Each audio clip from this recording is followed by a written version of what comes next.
بسم اللہ الرحمن الرحیم۔ السلام علیکم۔ یہ کاشانہ بصیرت کا چینل ہے اور آپ جو کتاب سماعت فرما رہے ہیں اس کا نام ہے اسرار نماز کی تجلی۔ مصنف ہیں حجت الاسلام محسن قراتی اور اس کا ترجمہ کیا ہے نثار احمد خان نے۔ پارٹ نمبر 12، محمد و آل محمد پر درود بھیجنے کا طریقہ اور اس کی اصل۔ اہل سنت کی تفسیر و فقہ اور حدیث کی کتابوں میں متعدد حدیثیں بیان ہوئی ہیں، یہاں تک کہ صحیح بخاری میں روایت ہے کہ لوگوں نے رسول اللہ صلی اللہ علیہ وآلہ وسلم سے دریافت کیا، یا رسول اللہ، ہم کیسے درود بھیجیں؟ آپ نے فرمایا، اللہم صلی علی محمد و آل محمد۔ ریفرنس صحیح بخاری جلد نمبر 8، باب صلوات علی محمد صلی اللہ علیہ وآلہ وسلم۔ افسوس، اس حدیث کو نقل کرنے میں کلمہ آل محمد علیہ السلام کو حذف کر دیا گیا، اور دوسری احادیث میں بھی پیغمبر صلی اللہ علیہ وآلہ وسلم کے نام کے ساتھ آل محمد علیہ السلام بھی آیا ہے۔ تفسیر فخر رازی 227/25 و کنز الاعمال 495/1۔ بعض احادیث میں اس شخص کی سرزش کی گئی ہے کہ جو محمد صلی اللہ علیہ وآلہ وسلم پر درود بھیجتا ہو لیکن آپ صلی اللہ علیہ وآلہ وسلم کے اہل بیت علیہ السلام کا تذکرہ اس میں نہ کرتا ہو، جیسے کوئی اس طرح درود پڑھے، صلی اللہ علی محمد ولم یصلی علی لم یجد ربیع الجنۃ۔ وسائل 1219/4 و بہار 48/91۔ جو آل محمد صلی اللہ علیہ وآلہ وسلم پر درود نہ بھیجے وہ جنت کی بو نہ سونگھ سکے گا۔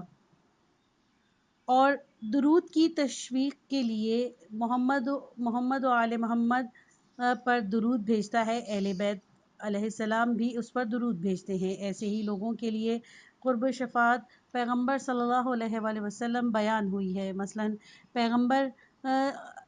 پیغمبر صلی اللہ علیہ وآلہ وسلم کی حدیث ہے، ترجمہ: جو شخص مجھ سے رابطہ برقرار کرنا چاہتا ہے اور روز قیامت میری شفاعت کی تمنا رکھتا ہے، اسے میرے اہل بیت علیہ السلام پر درود بھیجنا اور انہیں خوش رکھنا چاہیے۔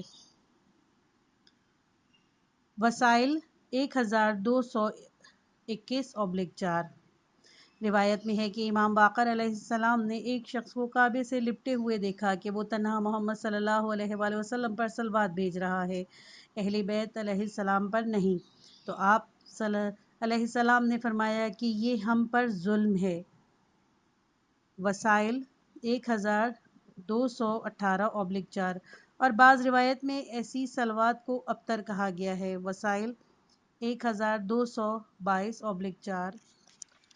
بہرحال آل پیغمبر صلی اللہ علیہ وآلہ وسلم پر درود بھیجنا خاندان پیغمبر صلی اللہ علیہ وآلہ وسلم کی تعظیم اور رسول صلی اللہ علیہ وآلہ وسلم کے فرمان پر عمل کرنا ہے۔ ملاحظہ فرمائیں کنز الاعمال جلد نمبر اول صفحہ نمبر 479 اور بحار الانوار جلد نمبر 91۔ محمد و آل محمد پر خود صلوات احادیث کی روح سے ایک نور بن جاتی ہے کہ جو قیامت میں تمہارے راستے کو روشن کرے گی، اور ہمارے صلوات پیغمبر صلی اللہ علیہ وآلہ وسلم تک پہنچتی ہے اور آپ صلی اللہ علیہ وآلہ وسلم اس کا جواب دیتے ہیں۔ صلوات گناہوں کا کفارہ اور ہمارا تزکیہ ہے۔ دوسری حدیث میں ہے کہ ایک ساتھ اور با آواز بلند صلوات بھیجو تاکہ تمہارے درمیان نفاق نہ رہے۔ قصائر الجمل۔ رسول خدا صلی اللہ علیہ وآلہ وسلم فرماتے ہیں کہ مجھ پر تمہاری صلوات تمہاری دعاؤں کی مقبولیت، خدا کی خوشنودی اور تمہارے اعمال کی طہارت کا باعث ہوتی ہے۔ بہار جلد نمبر 91 صفحہ نمبر 64/65۔ دوسری روایت میں ہے کہ جو شخص پیغمبر صلی اللہ علیہ وآلہ وسلم پر درود بھیجتا ہے، خدا اور اس کے فرشتے اس شخص پر صلوات بھیجتے ہیں اور قیامت میں وہ پیغمبر صلی اللہ علیہ وآلہ وسلم کے قریب ہوگا۔ بہار جلد نمبر 19 صفحہ نمبر 64/65۔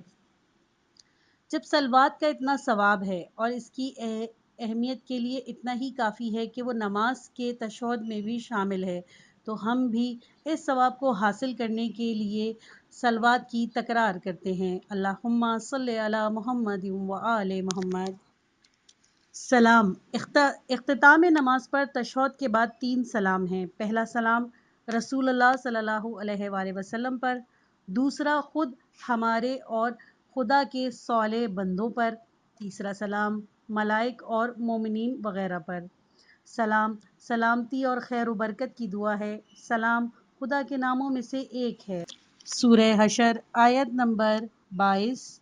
اس کے یہ معنی ہیں کہ جو کچھ ہمیں خدا سے ملتا ہے وہ اس کا لطف و برکت ہے۔ المیزان جلد نمبر 19 صفحہ نمبر 256۔ نماز میں جو سلام ہم پیغمبر صلی اللہ علیہ وآلہ وسلم پر بھیجتے ہیں وہ برکت و رحمت خدا کے ساتھ بھیجتے ہیں، اور یہ سلام کی بہترین شکل ہے۔ السلام علیکہ یا ایھا النبی ورحمۃ اللہ وبرکاتہ۔ پیغمبر صلی اللہ علیہ وآلہ وسلم پر ہمارا سلام ان کی زحمتوں کی قدر شناسی ہے کہ انہوں نے ہماری ہدایت کی اور ہمیں خدا سے آشنا فرمایا۔ نماز کے سلام میں جب نماز گزار تمام مومنوں، خدا کے نیک بندوں اور خود اپنے اوپر سلام بھیجتا ہے تو اس وقت وہ تنہائی کا احساس نہیں کرتا بلکہ خود کو امت اسلام کی ایک جماعت کا فرد تصور کرتا ہے، اور خدا کے بندوں سے ہر جگہ ہم بستگی کا احساس کرتا ہے۔ سلام پر ایک نظر۔ نماز کے علاوہ سلام اسلامی معاشرے میں مسلمانوں کی آپسی ملاقات کا ادب و اخلاق میں شمار ہوتا ہے، اور اس سے محبت بھی بڑھتی ہے۔ سلام تواضع و فروتنی کی علامت ہے اور اس کا ثواب بھی ہے۔ اہل بہشت پر خدا سلام بھیجتا ہے۔ سورہ یاسین آیت نمبر 58۔ خدا پیغمبر صلی اللہ علیہ وآلہ وسلم کو حکم دیتا ہے کہ جب مومنوں سے ملو تو انہیں سلام کرو۔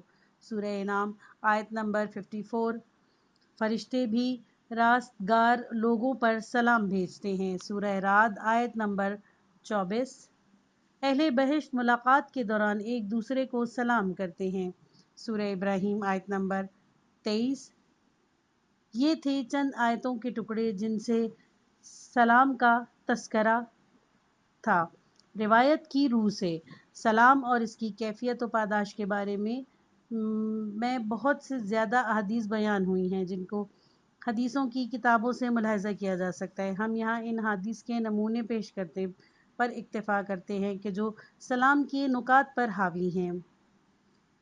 سب سے زیادہ بخل وہ شخص ہے جو سلام میں بخل کرے۔ بہار صفحہ نمبر 4/73۔ امام صادق علیہ السلام سب کو سلام کرنے کی تواضع اور غرور و تکبر سے بری ہونے کی نشانی قرار دیتے ہیں۔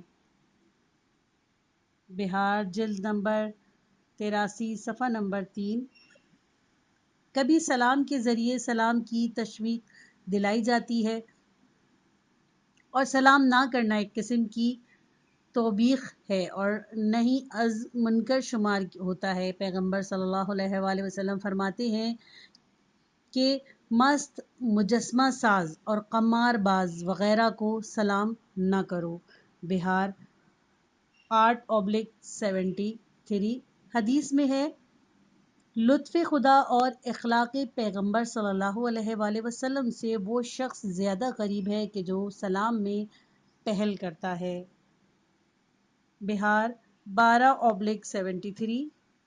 امام رضا علیہ السلام فرماتے ہیں جو شخص سلام کرنے یا سلام کا جواب دینے میں فقیر و غنی کا فرق کرتا ہے خداوند عالم قیامت میں اس پر غضبناک ہوگا۔ قصار الجمل 321/1۔ اگرچہ سلام کرنا مستحب ہے لیکن جواب دینا واجب ہے، اور بہتر یہ ہے کہ پرتپاک اور محبت سے لبریز جواب دیا جائے۔ قرآن کہتا ہے ترجمہ جب تمہیں سلام کیا جائے تو اس سے بہتر یا ویسا ہی جواب دو۔ سورہ نساء آیت نمبر 86۔ سلام کرنا پست و حقیر ہونے کا سبب نہیں ہے بلکہ اس سے عزت و محبت بڑھتی ہے۔ رسول خدا صلی اللہ علیہ وآلہ وسلم سب کو یہاں تک کہ بچوں کو بھی سلام کیا کرتے تھے اور اس پر فخر کیا کرتے تھے۔ بہار 10/73۔ حدیث میں ہے کہ ایک سلام پر 70 نیکیاں ملتی ہیں، 29 سلام کرنے والے کو اور ایک جواب دینے والے کو ملتی ہے۔ بہار 11/73۔ قرآن کہتا ہے کہ گھر میں داخل ہوتے وقت خود اپنے اوپر سلام کرو، سلام و تحیت بابرکت و پاکیزہ خدا کی طرف سے ہے۔ سورہ نور آیت نمبر 61۔ امام باقر علیہ السلام اس آیت کی تفسیر کے ذیل میں فرماتے ہیں کہ مراد اہل خانہ میں سے کسی کو سلام کرنا ہے۔ تفسیر نمونہ 553/14۔ کیونکہ بیوی بچے بھی انسان ہیں اور قرآن کی روح سے ایسا پاک و مبارک برتاؤ محبت اور باصفا زندگی کی علامت ہے اور بدبختی کو دور کرنے کا باعث ہے۔ اگرچہ سلام کرنا باعث افتخار ہے نہ کہ باعث ننگ و عار، لیکن بہتر یہ ہے کہ چھوٹا بڑے کو، راہبر کھڑے ہوئے کو، چھوٹی جماعت بڑی کو سلام کرے۔ میزان الحکمتہ 538/4۔ سلام کی بحث کا خاتمہ ہم حضرت علی علیہ السلام کی ایک حدیث کو قرار دیتے ہیں۔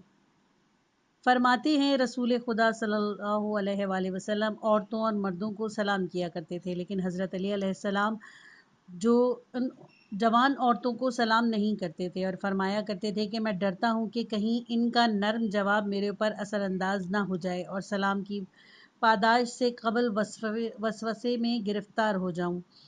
علامہ مجلسی علیہ الرحمۃ اس حدیث کی توضیح فرماتے ہیں، حضرت علی علیہ السلام کا یہ قول و عمل امت کے لیے ایک درس تھا تاکہ لوگ جوان عورتوں سے کم رسم و رواں رکھیں، ورنہ امام معصوم علیہ السلام ہرگز و وسوسے میں مبتلا نہیں ہوتے۔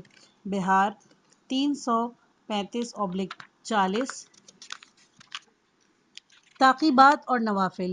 نماز گزار خدا کی بارگاہ میں حاضر اور اس معنوی ضیافت میں شریک ہوتا ہے کہ جس کی خدا نے اپنے بندوں کو دعوت دی۔ جس طرح مہمان ہونے کے کچھ مقدمات و آداب ہیں، اسی طرح مہمان کا استقبال بدرقہ بھی ایک دستور ہے، اور جتنا مہمان معزز ہوگا اس کی شان استقبال و بقدر بھی کیا جائے گا کہ الہی فریضے کی ادائیگی بھی اسی طرح ہے۔ ہمارے ائمہ معصومین علیہ السلام نماز کے وقت سے قبل ہی نماز کی آمادگی و تیاری کرتے اور نماز کے بعد کافی دیر تک تعقیبات نماز میں مشغول رہتے، پھر بھی ان کا دل یاد خدا سے نہیں بھرتا تھا اور نہ ہی زبان اس کی حمد و ثنا سے رکتی تھی۔ وہ سمت قبلہ سے منہ نہیں موڑتے تھے۔ کیا وہ نماز کو آنکھوں کا نور نہیں سمجھتے تھے؟ کیا انسانی بآسانی نور چشم سے دل ہٹا لیتا ہے اور اس سے چشم پوشی کر لیتا ہے؟ اذان و اقامت نماز کے لیے ایک قسم کا استقبال اور تعقیبات اس کا بدرقہ ہے۔ نماز کے بعد دعا اور تعقیبات سے بے اعتنائی خود نمازی سے بیگانگی و بے تعلقی کی دلیل ہے۔ جس روایت میں نماز کے لیے مسجد میں جل جانے اور نماز شروع ہونے کا انتظار کرنے کی تشویق و تاکید کی گئی ہے اور نماز کے منتظر کو خدا کا مہمان کہا گیا ہے۔ مستدرک الوسائل 232/1۔ قرآن کہتا ہے، اس طرح نماز کے بعد مستحبات اور دعاؤں کو پڑھنے کی بھی تاکید کی گئی ہے۔ قرآن کہتا ہے، جیسے ہی آپ صلی اللہ علیہ وآلہ وسلم فارغ ہوں دوسروں کام میں مشغول ہو جائیے اور خدا کی طرف رغبت کیجیے۔ سورہ انشراح آیت نمبر 7۔ اب ہم تعقیبات کے بعض مسائل آپ کے سامنے پیش کرتے ہیں۔ تعقیبات نماز۔ امام صادق علیہ السلام فرماتے ہیں، جب تم نماز سے فارغ ہو جاؤ تو تعقیبات کا سلسلہ شروع کر دو۔ مستدرک الوسائل 336/1۔ فرماتے ہیں، نماز صبح و ظہر اور مغرب کے بعد دعائیں مستجاب ہوتی ہیں۔ مستدرک الوسائل 336/1۔ نیز تسبیح حضرت زہرا علیہ السلام 34 مرتبہ اللہ اکبر، 33 مرتبہ الحمدللہ اور 33 مرتبہ سبحان اللہ خدا کے نزدیک مستحب نماز کی 1000 رکعت سے افضل و بہتر ہے۔ مستدرک الوسائل 336/1۔ حدیث میں ہے کہ جو شخص ان تسبیحات کو پڑھے تو گویا اس نے اس آیت پر سورہ احزاب آیت نمبر 13 ترجمہ خدا کو زیادہ یاد کرو عمل کیا ہے۔ البتہ دعا اور تعقیبات اپنی جگہ اور اپنے کاموں میں سعی و دوام رکھنا اپنی جگہ ہے، ان میں سے کوئی بھی ایک دوسرے کے لیے رکاوٹ نہیں۔ بعض لوگوں کا خیال ہے کہ اگر ہم تعقیبات کے بجائے اپنا کام کریں تو زیادہ کامیاب ہوں گے۔ رسول خدا صلی اللہ علیہ وآلہ وسلم فرماتے ہیں ترجمہ نماز صبح کے بعد دعا کرنا زندگی اور ترقی رزق کے لیے بہت مؤثر ہے۔ مستدرک الوسائل 336/1 درود و نفرین نیک اور کمال بشری کے نمونہ افراد پر درود بھیجنا اور کفر و شرک نجاست اور رستم کیش پر لعنت و نفرین کرنا بھی تعقیبات میں سے ہے۔ جو دعائیں تعقیب کے عنوان سے بیان ہوئی ہیں ان میں بھی صلوات کو متعدد موارد پر ملاحظہ کیا جا سکتا ہے۔ ان سب کی ایک جز تولا و تبرہ کا بھی موجود ہے کہ جو ایک زندہ مکتب کی علامت ہے۔ جو صلوات نقل ہوئی ہیں وہ اپنی جگہ، لیکن صلوات خود بھی بہت زیادہ موارد پر تعقیبات نماز کے عنوان سے بیان ہوئی ہیں۔ مورد لعن امام باقر علیہ السلام فرماتے ہیں نماز تمام کرنے کے بعد اپنی جگہ سے حرکت نہ کرو مگر بنی امیہ پر لعنت کے بعد۔ دانی 121/2 کیونکہ یہ ظلم و تباہ کار خاندان طاغوت کا نمونہ اور ائمہ معصومین علیہ السلام و آل پیغمبر صلی اللہ علیہ وآلہ وسلم کا سخت ترین دشمن تھا، اسی لیے یہ ہر قسم کی نفرت و نفرین کا مستحق ہے۔ امام صادق علیہ السلام ہر نماز کے بعد 4 مردوں اور 4 عورتوں کے جو امامت کے کٹر دشمن تھے پر لعنت کیا کرتے تھے۔ وسائل شیعہ 1037/4 اسلام کتنا اچھا دین ہے کہ وہ اپنے عبادی پروگراموں میں ستم گروں، طاغوتوں اور مفسدوں کو بھی شامل رکھتا ہے اور اپنی نماز و عبادت اور حج میں مشرکین و کفار و منافقین سے بیزاری و برات کا اعلان بھی کرتا ہے۔ یہاں مناسب معلوم ہوتا ہے کہ ایران کے ان 400 شہداء کا بھی تذکرہ کرتا چلوں جو کہ ایام حج میں جمعے کے روز دنیا کے مستکبرین اور طاغوت سے اظہار برات کرتے ہوئے امریکہ اور اسرائیل مرد آباد کے نعرے لگا رہے تھے کہ سعودی عرب کے وہابی حکومت کے نوکروں نے گولیوں کی بوچھار کر دی۔ 400 افراد نے جام شہادت نوش کیا۔ افسوس ہے کہ ایسے نعروں کی پاداش میں کہ جو قرآن و حدیث کے حکم کے مطابق ہیں، جو کفار و مشرکین سے بیزاری کی علامت ہیں، کو بعض کچ فہم افراد ایام حج میں بھی عبادت کے مخالف تصور کرتے ہیں۔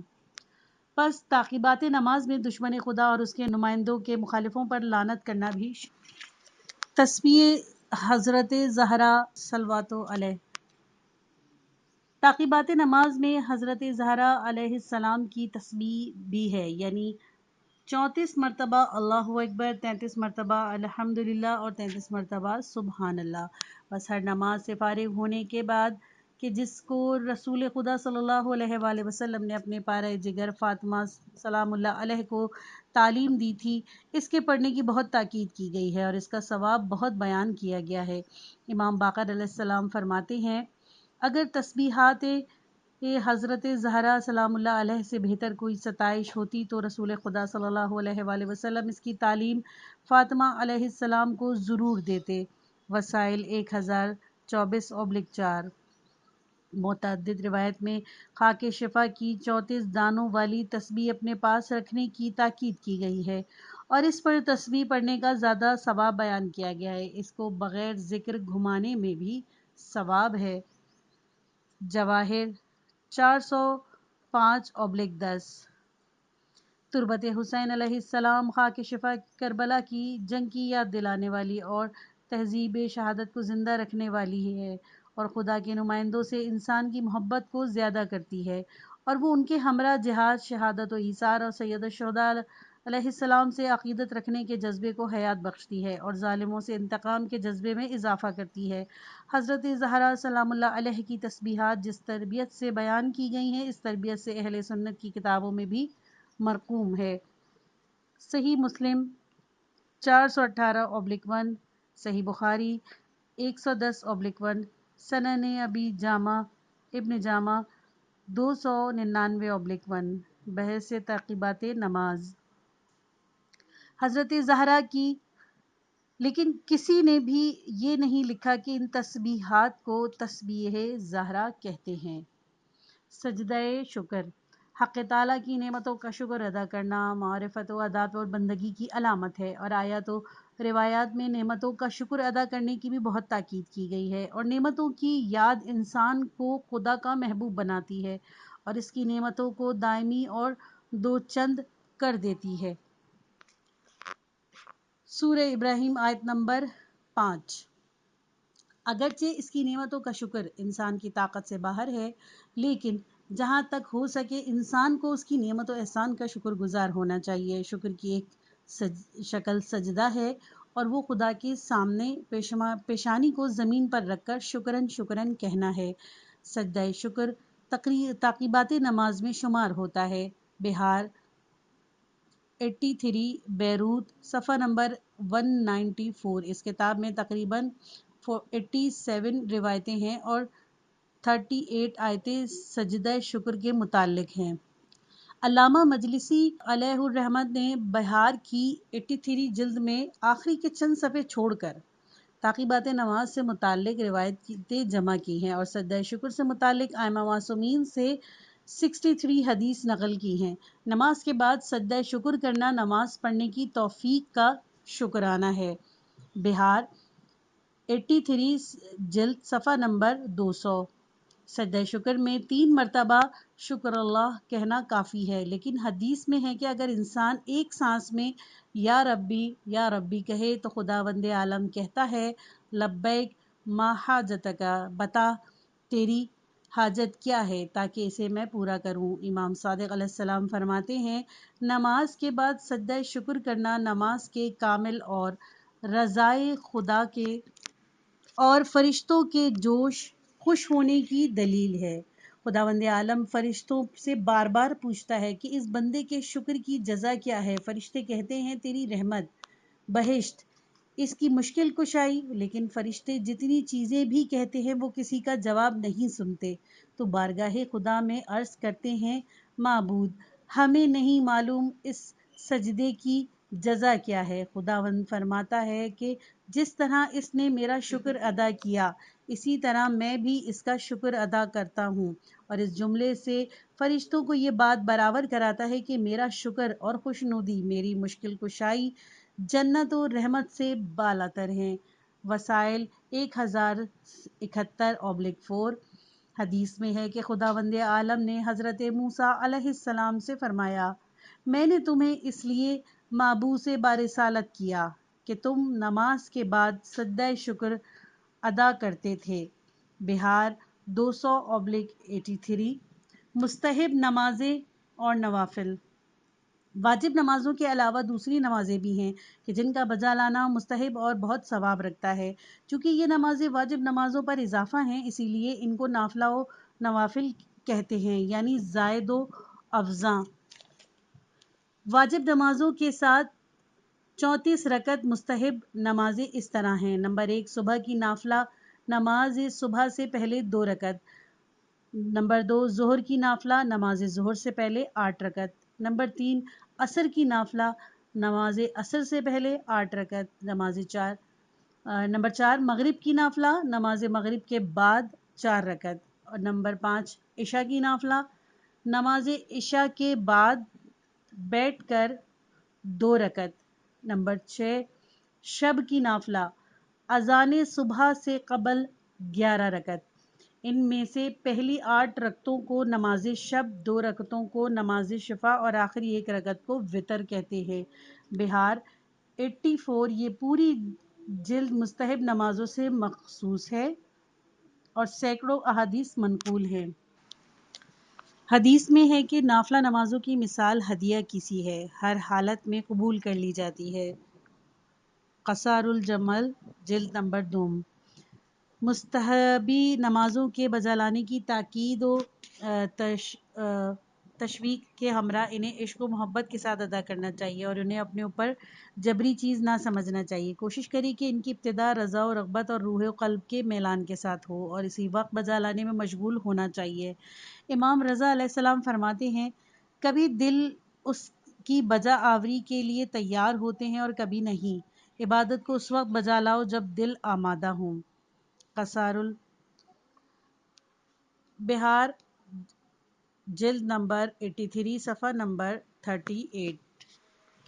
یہی وجہ ہے کہ مستحب نماز میں رعایت اور نرمی ہے کہ جو واجب نمازوں میں نہیں، تاکہ لوگوں کی توجہ اس کی طرف مبذول ہو جائے. مثلا نمبر 1، مستحب نماز کو کھڑے ہو کر اور بیٹھ کر بھی پڑھا جا سکتا ہے. نمبر 2، مستحب نماز میں فقط سورہ حمد پڑھ کر رکوع کیا جا سکتا ہے.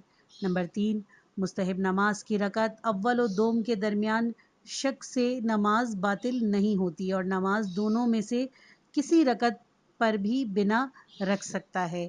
نمبر 4، مستحب نماز میں اشتہابہ کی کمی زیادتی سے سجدہ سہو واجب نہیں ہوتا. نمبر 5، واجب نمازوں کے لیے بہتر ہے کہ انسان مسجد میں پڑھے، لیکن نوافل کے لیے ایسا کوئی حکم نہیں. اس سادہ عبادت کی یہ تمام سہولتیں لوگوں کی تشویش کے لیے ہیں، یہاں تک کہ اگر کوئی مستحب نمازوں کو اس وقت پر نہ پڑھ سکے تو اس کی قضا پڑھ سکتا ہے. اس صورت میں حدیث کے مطابق خداوند عالم فرشتوں پر مباحثت کرتا ہے اور فرماتا ہے کہ میرے بندوں کو دیکھو، وہ اس چیز کی قضا بجا لا رہا ہے جو میں نے اس پر واجب ہی نہیں کی تھی. ایک حدیث میں اتنا اضافہ ہے کہ میں تمہیں اس پر گواہ بناتا ہوں کہ میں نے اسے بخش دیا. بہار 43/84، وسائل 56/3. ایک حدیث میں بیان ہوا ہے نافلہ نماز واجب نماز کے نقص کو پورا کرتی ہے. مستدرک الوسائل 177/1، اور اس صدقے کے مثل ہے جو انسان ادا کرتا ہے. قصار الجمل نافلہ. نماز شب. نوافل میں نماز شب کی خصوصیت حاصل ہے اور اس کے لیے آیات و احادیث میں بہت تاکید کی گئی ہے. اس کی فضیلت دوسری مستحب نمازوں سے زیادہ ہے، اسی لیے اولیاء خدا اس کی موادت میں کرتے تھے اور تہجد و نماز شب میں مشغول رہتے تھے، یہاں تک کہ خدا نے اپنے محبوب بندہ حضرت محمد مصطفیٰ صلی اللہ علیہ وآلہ وسلم پر یہ نماز واجب قرار دی تھی اور فرمایا اور رات کے ایک حصے میں نافلہ کے عنوان سے تہجد میں مشغول رہیے اور سحر خیزی اختیار کیجیے. سورہ اسراء آیت نمبر 79. قرآن مجید رات میں عبادت کرنے والے اور نماز شب پڑھنے والوں کو اس طرح توصیف کرتا ہے. سورہ آل عمران آیت نمبر 17. ترجمہ: سحر کے وقت استغفار کرنے والے. سورہ فرقان آیت نمبر 64. ترجمہ: اور یہ لوگ راتوں کو اس طرح گزارتے ہیں کہ اپنے رب کی بارگاہ میں کبھی سربا سجود رہتے ہیں اور کبھی حالت قیام میں. سورہ زاریات آیت نمبر 18. مردان خدا رات کے وقت بہت کم سوتے ہیں.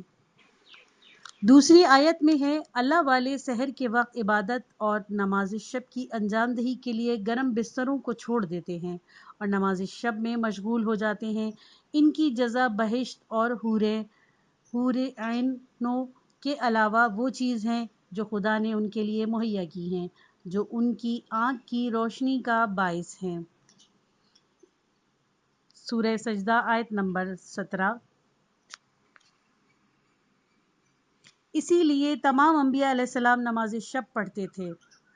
بہار 132/84، اور رسول خدا صلی اللہ علیہ وآلہ وسلم نے متعدد مرتبہ حضرت علی علیہ السلام کو نماز شب کی تاکید فرمائی اور 3 مرتبہ فرمایا آپ کے لیے نماز شب ضروری ہے. دانی 22/2